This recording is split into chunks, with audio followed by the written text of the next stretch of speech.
성전을 건축해서 하나님께 바치는, 하나님께 드리는 예식이 헌당식입니다. 이 교회가 세워지기까지 기도로 준비하고 땀을 흘리면서 봉사도 하셨고 또 물질을 통해서 헌금을 드리고 우리는 설계를 통해서 시공과 또 기공식도 했고 준공식도 마쳤습니다. 수년 동안 입당을 해서 예배를 드렸는데 다음 주일 되어야 우리는 헌당을 통해서 이 성서중앙교회 예배당을 하나님께 온전히 바칩니다. 하나님께 온전히 드립니다.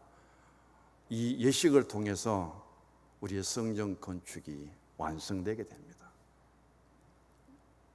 이제 이 거룩한 성전을 하나님께 바치는 거룩한 예식이 온 교회의 축제와 감사와 영광이 되기를 원합니다. 원로장로라고 하는 것은 한 교회 시무를 20년 이상 하시고 교회 역사에 공로가 많은 분을 온 교회가 추대하는 그런 제도입니다. 우리는 장로님들을 구분할 때 그렇게 해서 추대받는 분을 원로장로님이라 그러고, 지금 유신종 장로님부터 이영일 장로님은 시무하고 계시기 때문에 시무장로라고 하고요. 또 김병옥 장로님 같은 분들은 70세 은퇴를 하셨기 때문에 은퇴장로라고 합니다. 그리고 시무 중에 유고사항이 있어서 나는 좀 쉬어야 되겠다 하고 쉬고 있는 장로님을 휴무장로라고 합니다. 타교에서 장로로 시무하던 분들이 형편상 교회를 이직을 하고 옮겨서 교회에 들어오시면 그런 분들을 협동장로라고 합니다. 우리 교회는 44년의 역사 속에 이권인 장로님이 원로장로님으로 계시고 또 두 분의 은퇴장로님이 계십니다. 이번에 유병욱 장로님 건축위원장이 되시고 이 교회를 잘 건축하셔서 우리 성서중앙교회의 역사에 참 공로가 되기 때문에 그 공로를 우리가 감사하면서 추대하는 예식입니다. 또 이 예식을 위해서 장로님이 모든 경비를 또 헌금으로 주셔서 너무 감사합니다. 우리 방영숙 권사님은 96년도에 권사임직을 받으셨고, 하일성 권사님은 99년도에 권사임직을 받으셔서 23년 동안 또 20년 동안 권사님으로 심호하시다가 이제 또 은퇴를 하시게 됩니다. 은퇴라고 하는 것은 내게 주어진 자리에서 물러난다는 뜻입니다. 시무의 자리에 물러나지만은 항존직은 죽을 때까지 하나님께로부터 받은 직분입니다. 이 땅에 또 우리 교회를 섬기시는 동안 많은 연륜과 경험을 통해서 이런 어른들이 하나님의 교회에 계시고 그 일들을 또 후대들에게 물려주시고 이어받은 우리 성도님들을 하여금 하나님 교회가 발전하고 부흥되고 하나님 나라가 확정되기를 주의 이름으로 간절히 소망합니다. 어떤 나라에 왕이 있었습니다. 이 왕에게 왕자가 있습니다. 왕은 오랫동안 준비하면서 이 왕자의 세자비를 간택하게 됩니다. 전국에 방을 붙였어요. 전국 각지에서 명부가의 교수들이 세자비가 되겠다고 지원을 합니다. 그 중에 10명을 선발해서 왕 앞에 서게 됩니다. 이때 왕이 이 10명의 선택된 후보들에게 과제를, 숙제를 냅니다. 살을 한 대씩을 주면서 하시는 말씀이 이 한 대의 살을 갖고 열흘 동안 먹고 지내다가 열흘 후에 다시금 이 자리에 오라고, 그게 과제였어요. 그때 열 처녀들의 반응은 각기 달랐고 생각도 달랐습니다. 어떤 처녀는 그 한 대의 살을 갖고 가서 자기가 평소에 먹던 대로 밥을 지어 먹었습니다. 금방 살이 떨어지죠. 그때부터는 굶을 수밖에 없습니다. 나름대로 지혜롭다고 생각하는 한 처녀는 그 한 대의 살을 10등분으로 나눕니다. 그래서 하루에 한 등분, 그 구분된 것으로 하여금 밥은 지을 수 없고 죽을 써서 그렇게 먹었습니다. 어떤 처녀는 이 임금이 주는 살을 내가 감히 먹을 수 있겠느냐고 그걸 집에 와서 잘 보관을 하고 열흘 동안 먹었겠어요. 금식을 했습니다. 열흘 뒤에 다시금 왕궁으로 열 처녀들이 모이게 되는데 굶은 금식한 처녀는 엎혀서 오고요. 죽을 써먹고 이런 사람들은 얼굴이 초췌해 갖고 힘도 없이 그렇게 들어옵니다. 그런데 그 중에 한 처녀를 보니까 얼굴도 굉장히 밝고, 그리고 손에는 시루떡 한 상을 들고 오는 거예요. 그래서 임금이 묻습니다. 여기 다른 처녀들의 모습과 너하고는 너무 차이가 나는데 너는 어떻게 살았느냐? 이 처녀가 말을 합니다.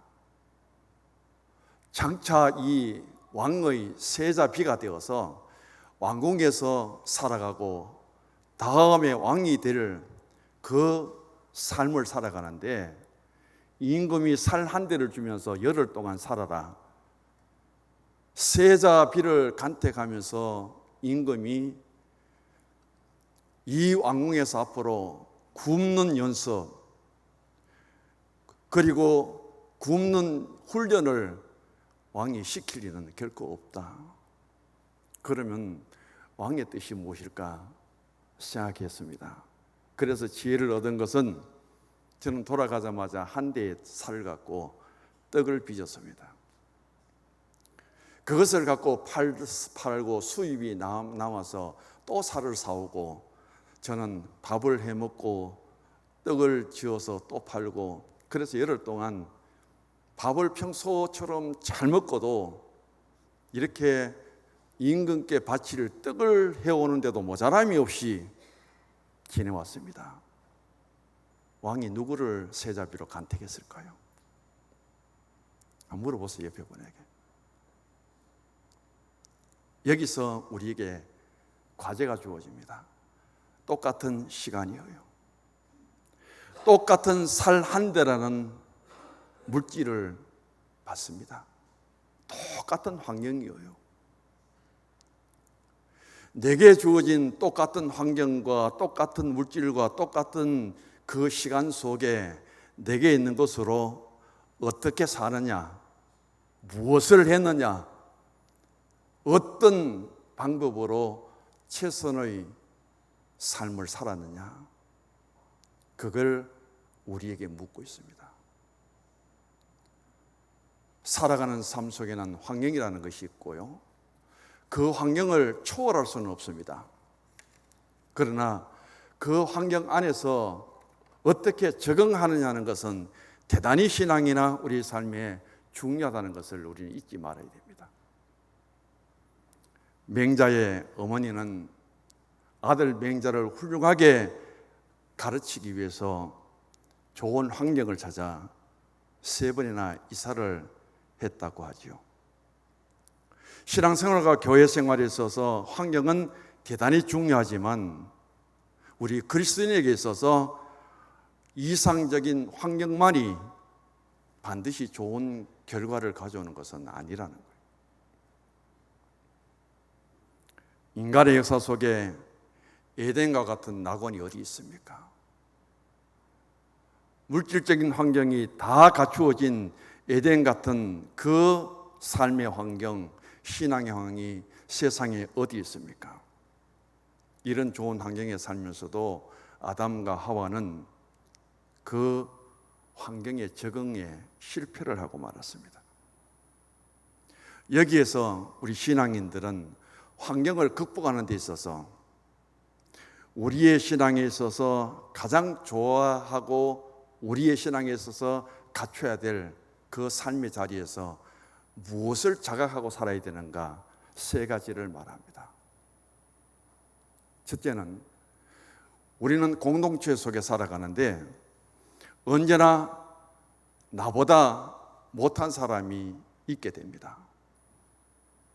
그럴 때 그 나보다 못한 사람 앞에 군림하고자 하는 교만한 자가 되지 말고 그런 사람들에게 겸손의 덕을 세우라는 거예요.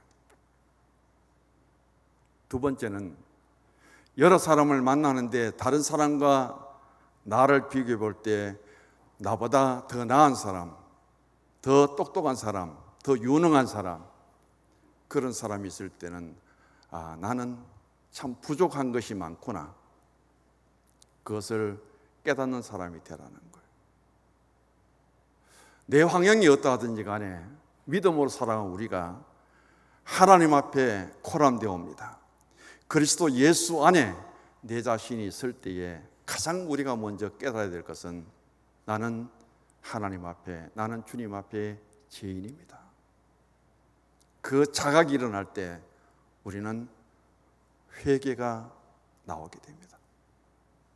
그런 신앙의 여정을 통해서 우리는 살아가야 되는데 이것은 결코 내 힘으로, 내 지식으로만 되는 것이 아니라 이 삶이 이루어지기 위해서 가장 중요한 것은 바로 하나님의 영, 성령을 받고 성령이 감동케 하고 성령이 인도하시고 성령이 다스릴 때 우리는 이런 감동적인 삶을 살아갈 수 있다는 겁니다.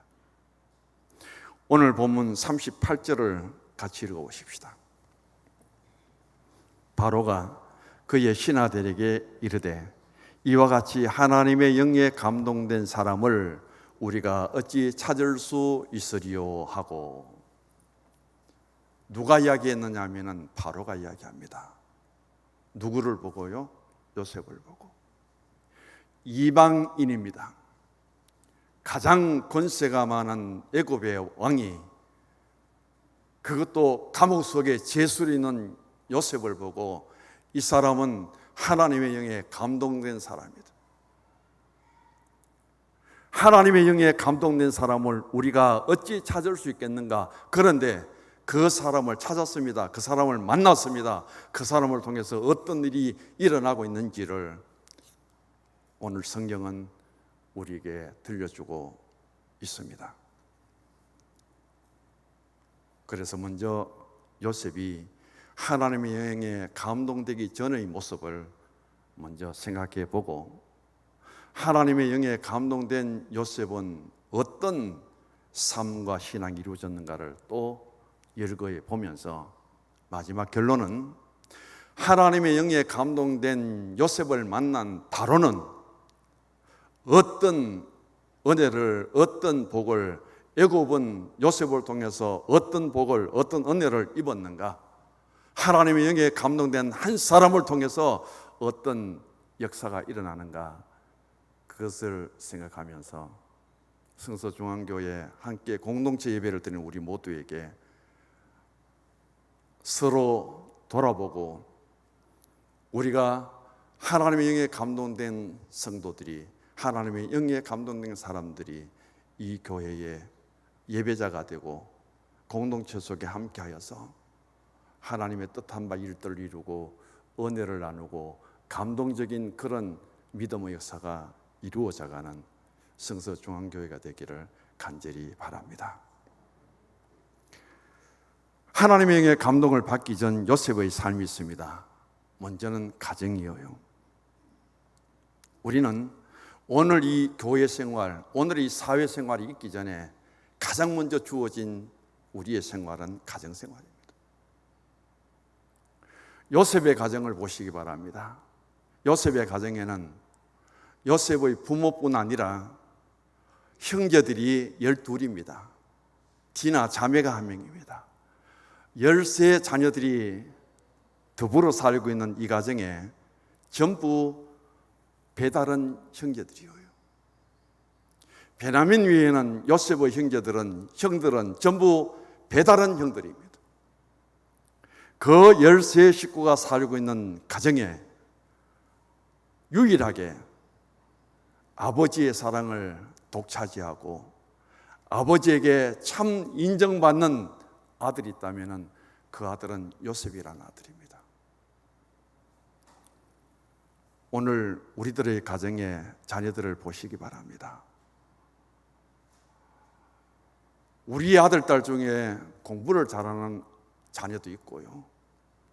또 사회 나가서 직장 생활 잘하고 돈도 잘 벌이는 그런 자녀들도 있지만은 그렇다고 해서 그 자녀들이 전부 다 부모님을 기쁘게 하고 효자가 되고 효녀가 되고 그렇게 할 수 있는 것은 아니라는 겁니다.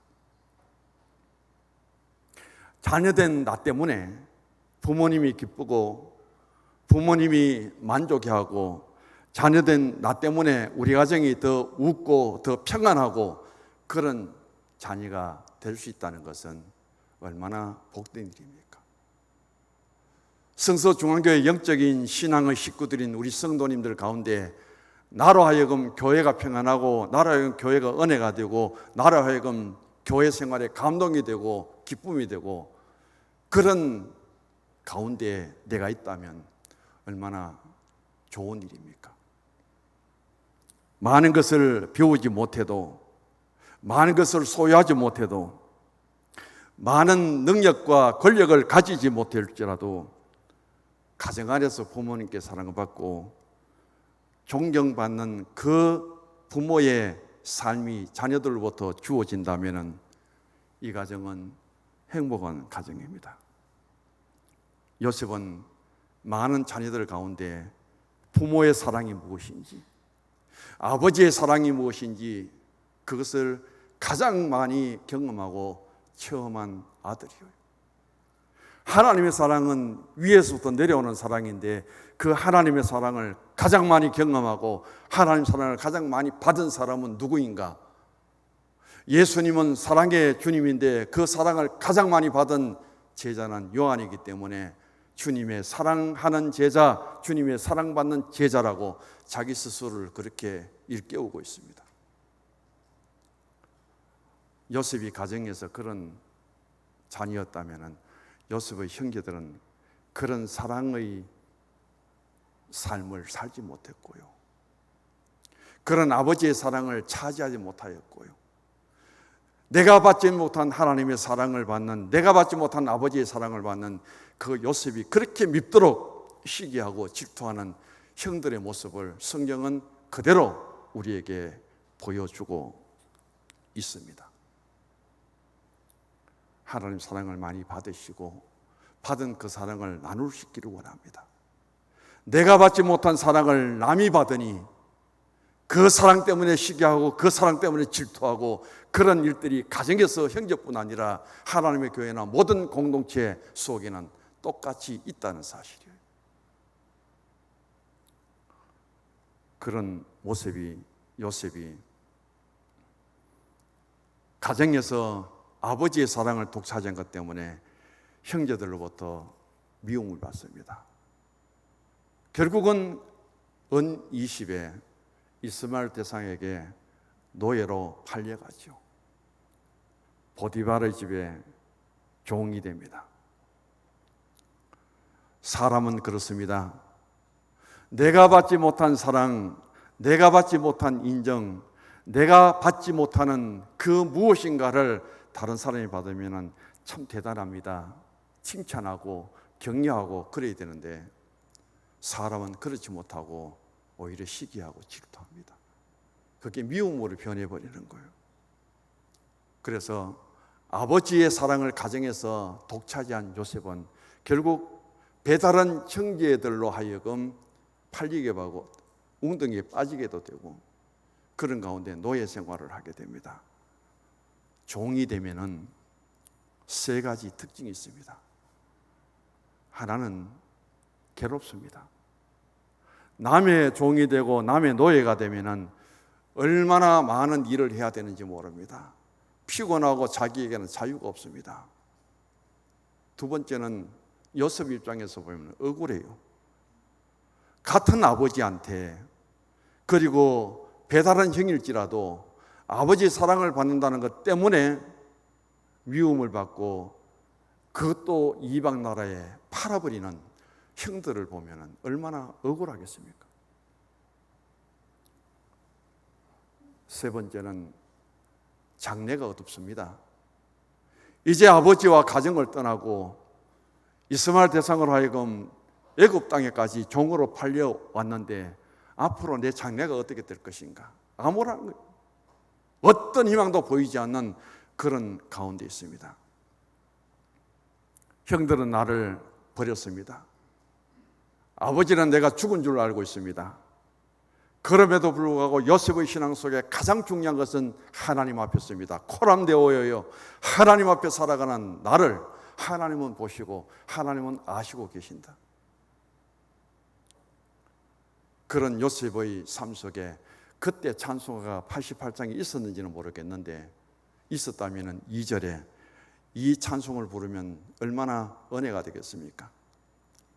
내 맘의 모든 염려 이 세상 고락간 나와 항상 같이 하여 주시고 시험을 당할 때에 악마의 계교를 즉시 물리치사 날 지키시네. 온 세상 날 버려도 주 예수 안 버려 끝까지 나를 돌아보시니. 아마 이 찬송가 있었다면 요셉이 신나게 불렀을 거예요. 그 어려움 속에 힘든 가운데서 때로는 찬송이 얼마나 위로가 되겠습니까? 얼마나 힘이 되겠습니까? 그 다음 요셉이 노예 생활을 통해서 배우고 얻은 것이 있습니다. 주인을 잘 모셔야 되는구나. 아래 사람은, 종은, 노예는 어떤 환경에서든지 간에 윗사람을 잘 모셔야 되고 주인을 잘 모셔야 되는구나, 섬겨야 되는구나 하는 그 법을 배웠습니다. 가장 낮은 곳에서, 종의 자리에서, 노예 자리에서 주인을 편하게 모시고 섬겼던 요셉이 나중에 애굽의 총리가 됩니다. 가장 높은 곳에 있으면서도 백성들을 다스리고 통치하는 모습이 얼마나 위대한지 성경은 그렇게 가르쳐 줍니다. 예수님도 말씀합니다. 가장 높고 위대하신 예수님이 오셔서 사람이 될 뿐 아니라 제자의 스승이 되신 예수님이 제자들 앞에 가장 낮은 모습으로 무릎을 꿇었습니다. 그리고 제자 한 사람 한 사람의 발을 씻어주는 그 예수님은 가장 낮은 곳에서 섬기셨던 그 주님이 가장 높은 곳에서 올라가셔서 지금도 우리들을 사랑하시고 용서하시고 지켜주시는 주님의 모습이에요. 오늘 우리는 하나님의 종이라고 합니다. 하나님 교회의 일꾼이라고 합니다. 믿음 안에서 주님과 교회를 섬기시되 낮은 곳에서 아름다운 승인과 봉사가 있을 때 주님이 우리를 높여주실 줄 믿습니다. 그 요셉이 애굽 땅의 감옥에 갇힙니다. 내 삶의 자유가 없습니다. 거기에는 잘 살든 뭘 살든 잘 났든 못생겼든 힘이 있든 없든 감옥 속에 들어가면 똑같이 통일되는 것이 있습니다. 옷이요. 제수의 옷입니다. 여기서는 정원식, 여기서는 문정순이 있지만은 감옥 속에 들어가면 수임 번호가 그 사람을 대신합니다. 야, 몇 번, 제수 몇 번 하면 그 번호가 그 사람의 신분이고 그 사람의 이름이고 그 사람의 인격이고,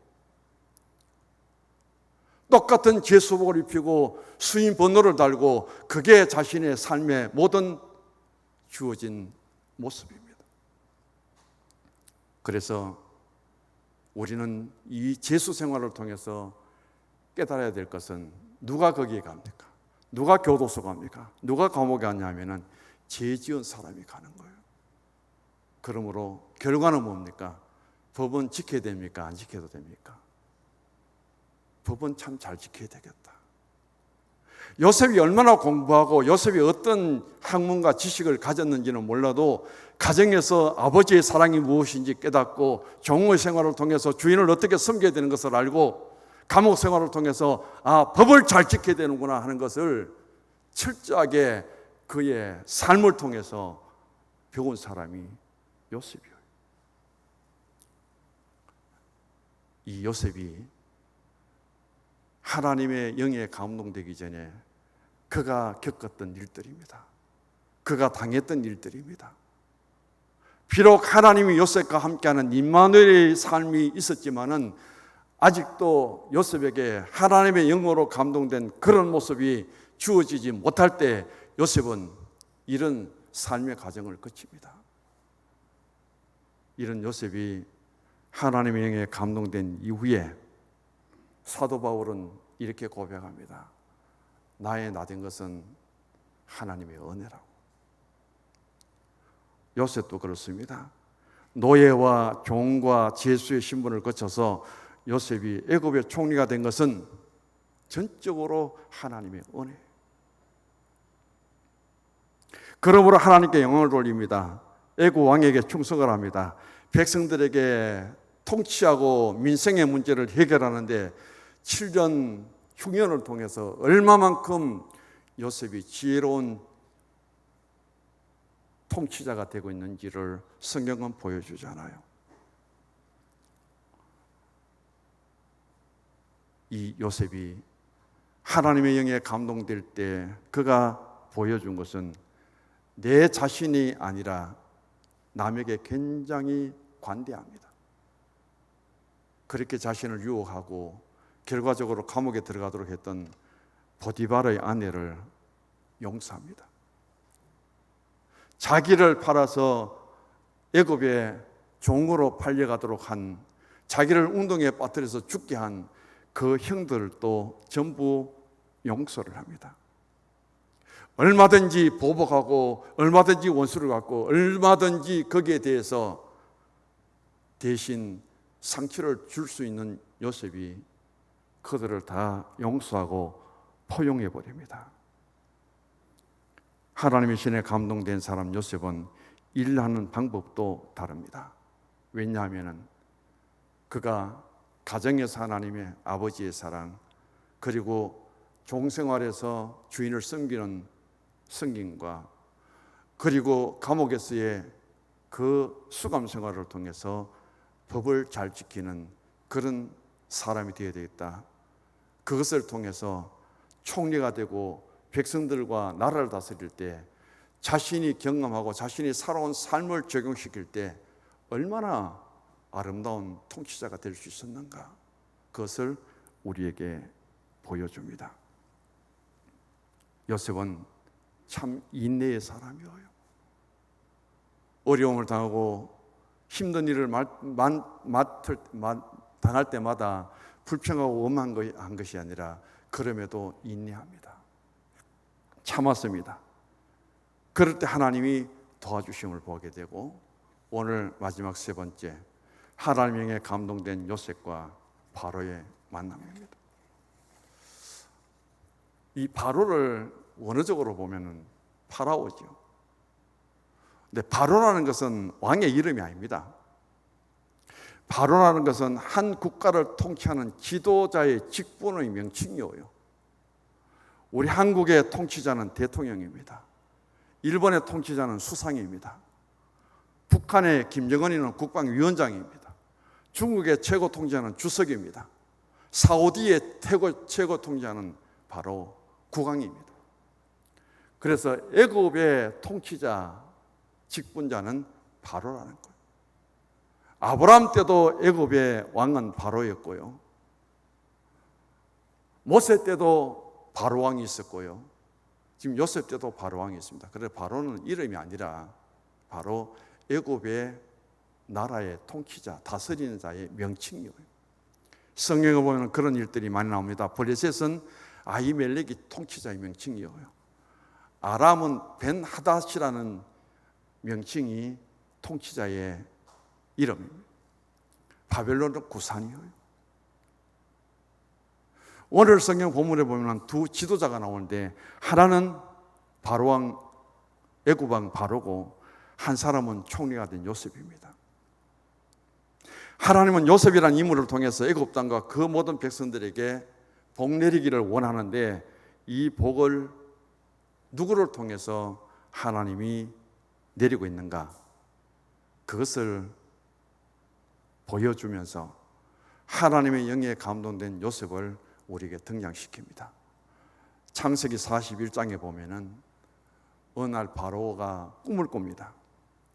그 꿈도 연속해서 꾸는데 그 꿈을 꾸고 해석이 안 됩니다. 굉장히 의심은 생기는 거예요.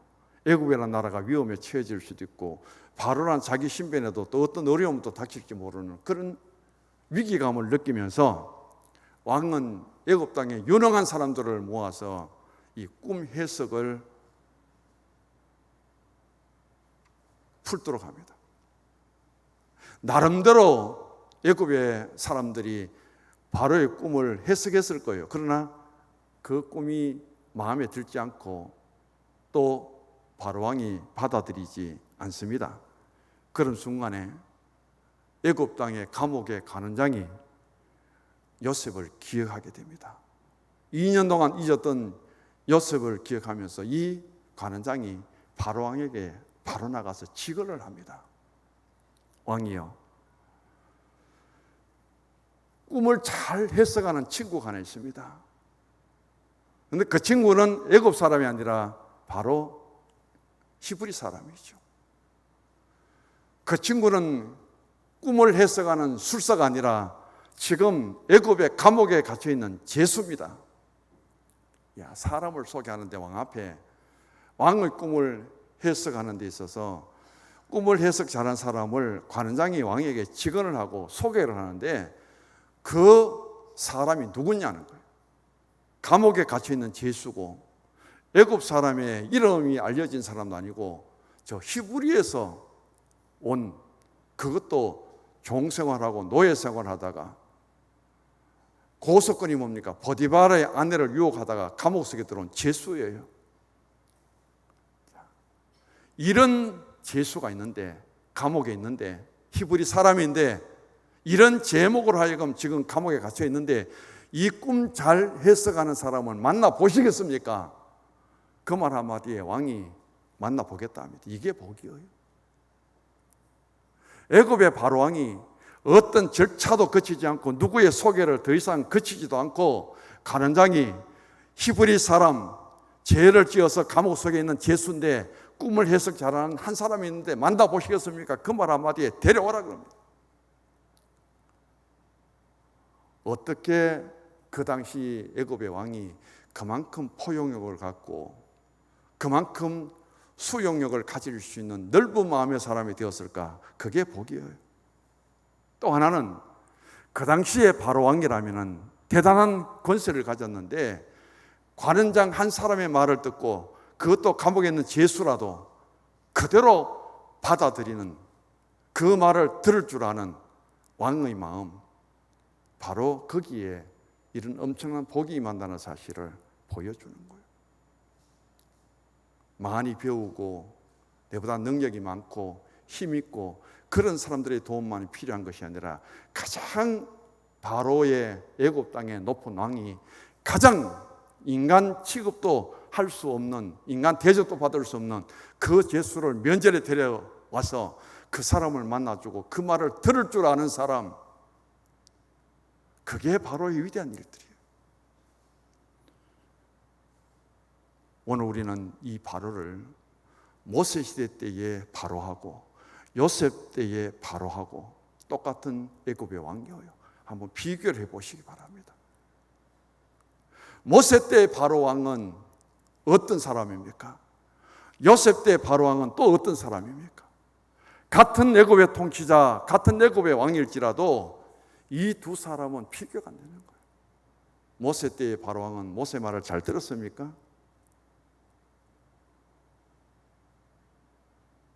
결국은 자기의 맏아들까지 죽음을 통해서 그런 재앙을 받고 모세의 말을 수용을 했지만은 그것도 아까워서 추격하다가 애굽의 병사들을 홍해에서 다 전멸시키는 어리석음을 범하잖아요. 그 왕에 비하면은 요셉 때의 바로 왕은 얼마나 지혜로운 사람이지. 결국 그 만남을 통해서 오늘 요셉이 이 꿈을 해석합니다. 또 하나 중요한 것은 요셉이 관장을 통해서 바로에게 불려왔습니다. 나는 굉장히 꿈을 해석하고 꿈을 푸는데 대단한 능력을 갖고 있습니다 하고 요셉은 자기를 드러낸 적이 없습니다. 나를 옥에서 풀어내어 주시고 감옥에서 추록시켜 주시고 나를 인정해 주면은 왕의 꿈을 해석하겠습니다. 한마디도 그런 말 안 합니다. 그는 제수의 자리에서 왕의 부름을 받고 왕의 꿈을 듣고는 그대로 해석해버려요. 어떤 대가도 바라지 않아요.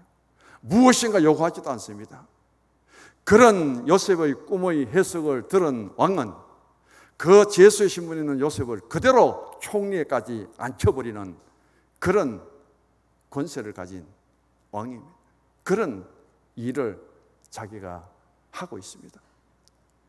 요셉의 자리와 바로 왕의 모습, 오늘 우리가 공동체 속에서 어떤 감동이 내게 오고 있는지를 돌아보시기 바랍니다. 창세기 41장 33절로 가보십시다. 창세기 41장 33절에서 35절까지 읽어보십시다. 이제 바로께서는 명철하고 지혜 있는 사람을 택하여 애굽 땅을 다스리게 하시고 바로께서는 또 이같이 행하사 나라 안에 감독관을 두어 그 7해 풍년에 애굽 땅의 5분의 1을 거두되 그들로 장차 올 풍년의 모든 곡물을 거두고 그 곡물을 바로의 손에 돌려 양식을 위하여 각 성읍에 사두게 하소서. 요셉이 꿈을 해석한 것뿐 아니라 어떻게 해야 될 것인가 그 방법까지 가르쳐 줍니다. 첫 번째, 지혜 있는 사람을 택하십시오. 이 땅에. 두 번째, 그 지혜 있는 사람을 택하되 각 지역마다 감독을 할 수 있는 감독관을 세우고 앞으로 7년 풍년이 될 텐데 곡간에 곡식을 저장하고 그것을 잘 지킬 수 있도록 하라.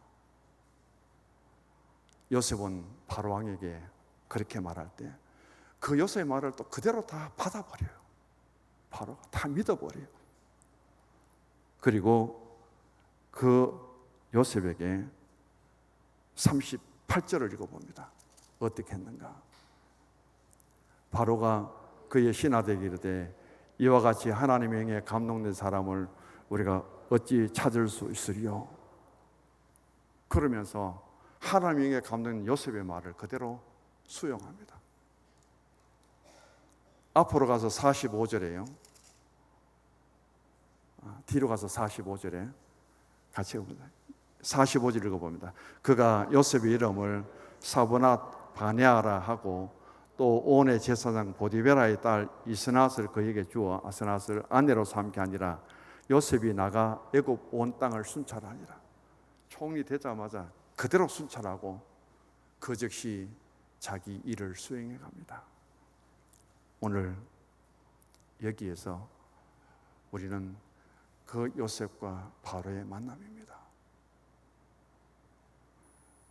요셉이 비록 죄수였고 감옥 속에 있었던 그 순간일지라도 하나님의 영에 감동된 그 사람을 가장 높은 바로 왕이 만나주고 그 하나님의 영에 감동된 요셉을 그대로 받아주면서 동역자로 삼고 일꾼으로 삼아 나라를 다스릴 때 일어난 이 위대한 일들을 바라보면서 오늘 성서중앙교회 안에 배운 것 없고요, 가진 것 없고요, 능력이 없다 할지라도 하나님의 영에 감동된 사람이 있으면 그 사람을 통해서 하나님의 거룩한 뜻과 분별력을 갖고 주님과 교회에 적용하고 함께 이루어 나갈 때 하나님의 교회는 변화되고 달라지게 될 줄 믿습니다.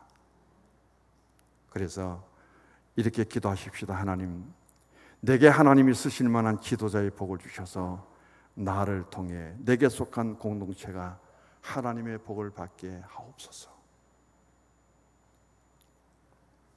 마지막 38절 주보에 나오는 결론을 같이 읽습니다.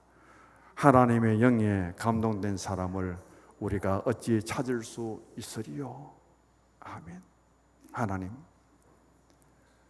요셉은 하나님의 영에 감동된 사람입니다. 애굽의 바로 왕은 하나님의 감동된 사람을 만난 것이 복입니다.